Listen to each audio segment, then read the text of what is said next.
Going to be replacing this steering wheel right here. We bought it at the junkyard the other day, $13. And what we're going to do here first is we've already unplugged the battery. We have the negative side unplugged, and since we are going to be dealing with the airbag, we have to be eliminated. Now, as I was mentioning, we're going to be replacing the steering wheel due to its non-pleasant look, and using this new one that we got at the junkyard. Alright, now we already unplugged the battery, and it's been sitting for 20 minutes, and now we are safe to remove the airbag. Now keep in mind that we will be cautious in removing this these airbag in order to avoid damaging it or any other cause that may affect its function in the later future. What we are going to be starting off with is removing these bolts right here. There's two of them right here. They are Torx T30, and we're going to be using an extension. Two bolts are loose. Now we can remove this airbag right here, and we want to be careful with these clips too. These two clips right here, because we don't want to damage these. We are going to be reusing these, and we're going to be using a flathead screwdriver to remove these, and then some needle nose pliers to remove these connectors over here.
Now that the two clips are out, we're going to grab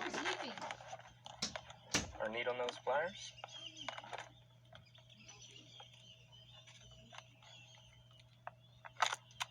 and remove these two clips right here.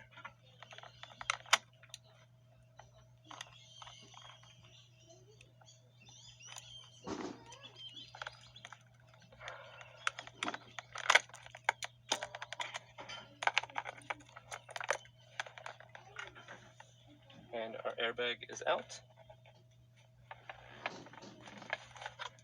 Just set it down over here. And now we have the center bolt that holds the steering wheel together. And what we have here is this size 17 socket that will fit over here. And with a 3/8 ratchet right here, we'll break it loose.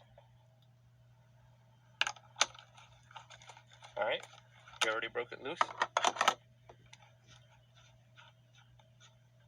Now, most steering wheels require that you use a puller, and in this case, I'm just going to be shaking it from side to side, like this, towards me, from both sides, in order for the steering wheel to come out.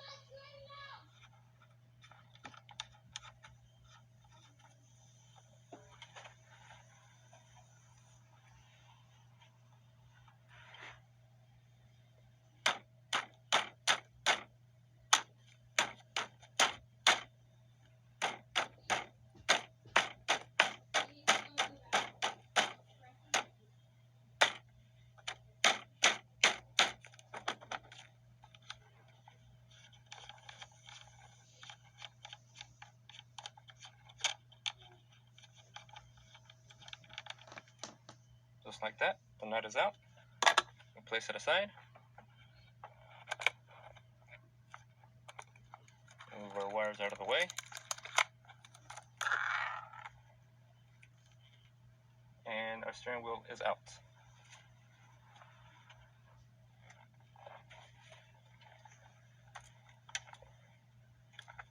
Now will be a good time to clean the back part of this, since it really doesn't ever get any sort of cleaning. And once we've done with that, we can start the install of the new steering wheel. Alright, we got our steering wheel set in almost in the center, or centered as possible. Now we're just going to put this size 17 nut back on, snug it down, just right there, and we are going to plug in our controls to this cruise control, and the airbag as well.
Put that to the side. Now we're going to tighten the steering wheel down.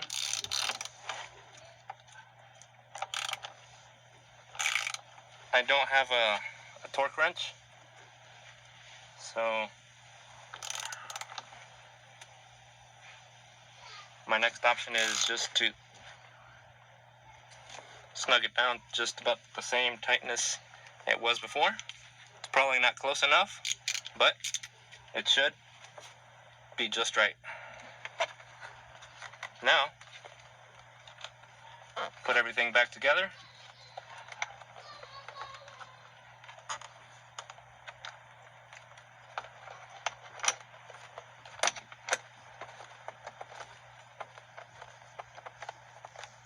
Just like that.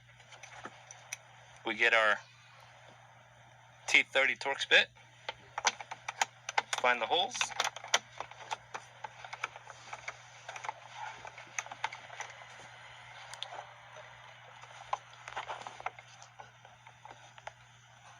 Find the hole over here. Now, had an issue with one of the bolts not lining up right, but now we're back in track. Snug this down over here.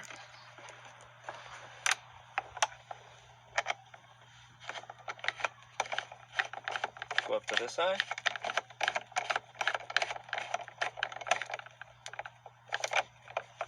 Snug it down.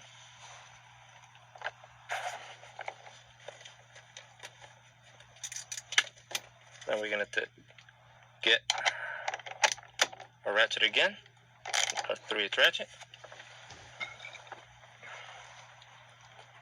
and finally tighten it down just a little bit, and our new steering wheel is on. Alright, feels good, looks good. Now, the only thing that's missing is that we plug in the battery, and test it out. Alright, this is our new steering wheel.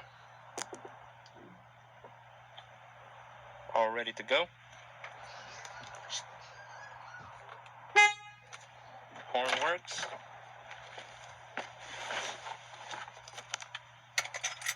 Now we are just going to go ahead and start it up.